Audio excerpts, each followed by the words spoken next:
ElCamino Restoration. Frank's getting ready to retest this cylinder for cracks. We'll get to see how it's done this time.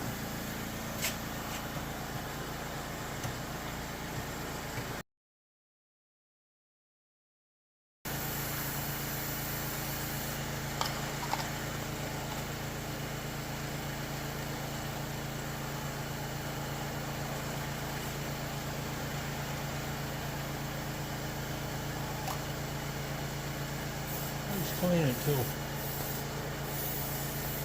it doesn't show anything on the rag.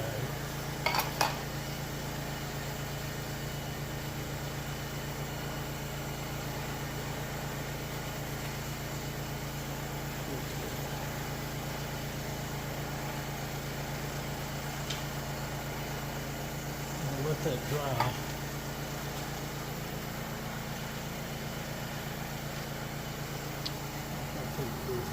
And this is the kit.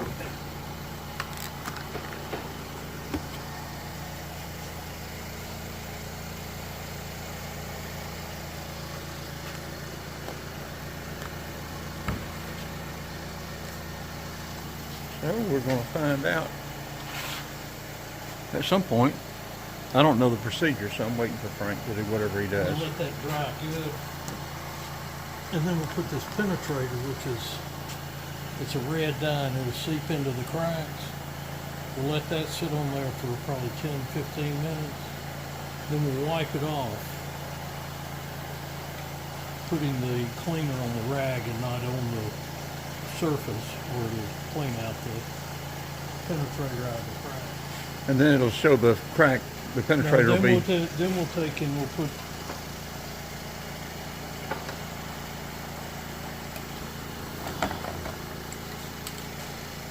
This is. I don't know what you call this. Okay. But what it does, you spray it on and it's white, and it'll show up the penetrator will show up through it.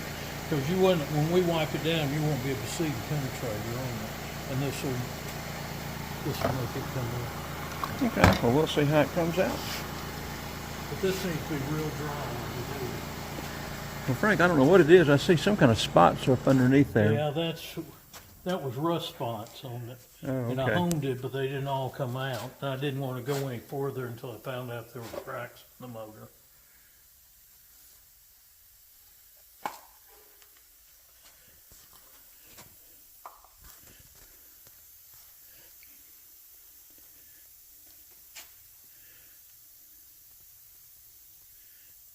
Oh, it's probably dry now.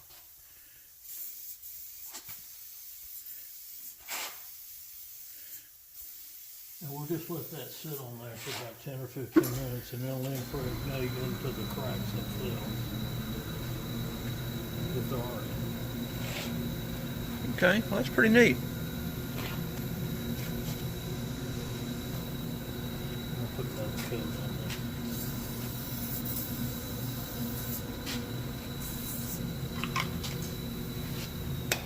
Well, we'll wait for it to do its thing and then do the next step. This will take 10 or 15 minutes. So. Okay.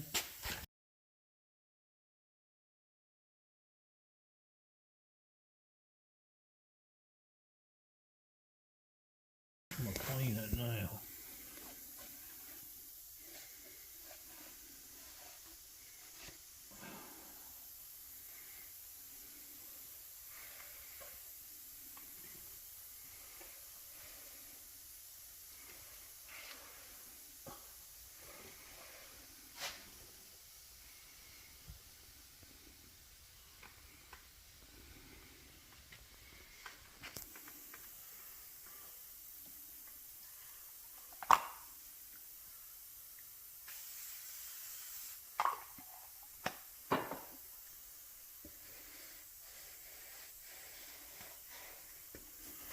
Okay, we'll let that dry.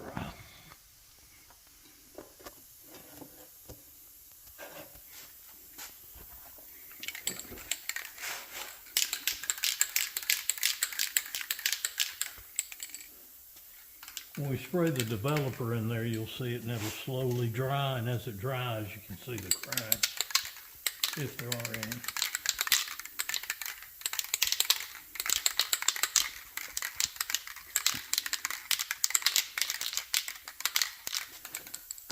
Well, this is new for me. I haven't done this before.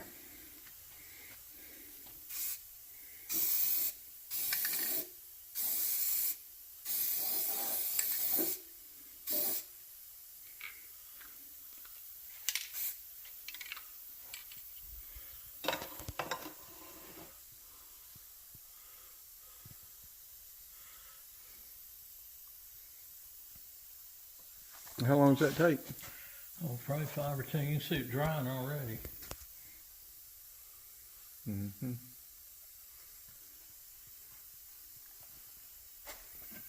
See, it's picking up a crack right there, Richard. See it coming across there? Mm-hmm. Yep.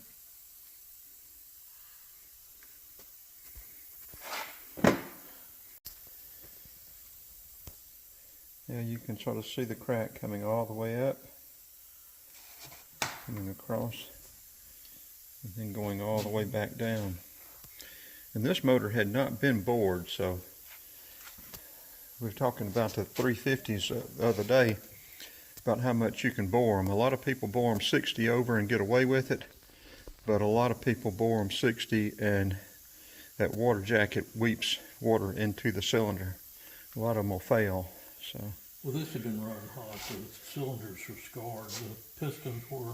Well, I noticed that when the pistons, looked like on the skirts, like they would have been burnt. They're burnt. Yeah. Yeah. But the gaskets are fine.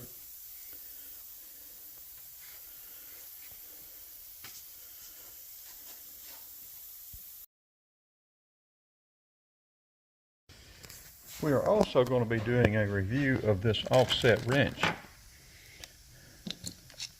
So you can put your ratchet in one end, and if you can't get the ratchet up there with the head and turn it, then you just put the ratchet end down here, and you rotate this end,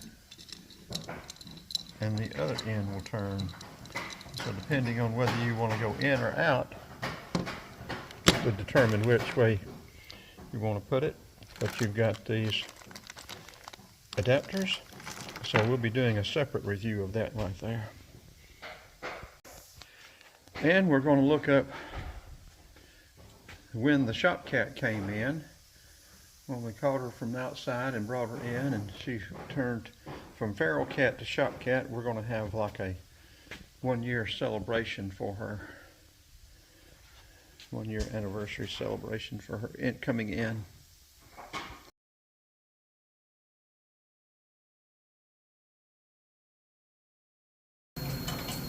Yeah, now that the developer is dried, you can see the crack a whole lot better, coming around and up through here, and then on down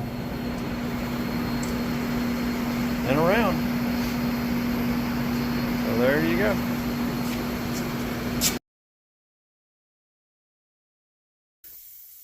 Okay, we're about to wrap this one up, but before we do, I was going to mention this. I don't know if anybody would be interested, or even if Frank would want to sell this little MG.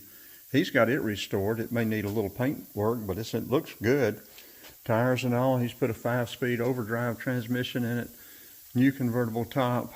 It may need a little bit, but basically, this little car is, it's ready to go too. But I don't know if he'd sell it or not. Don't have any idea if he'd be. He has mentioned it before, but I don't know if he'd sell it or not. But also, now I know he does want to get rid of this MG. He wants to get it out of here.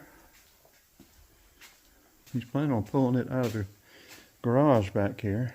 He was going to restore this, but he's got a lot of stuff to do, and I think he's decided to let this go. So, if anybody's interested in this, and we'll give you an update on what he's going to do about the engines for the ElCamino.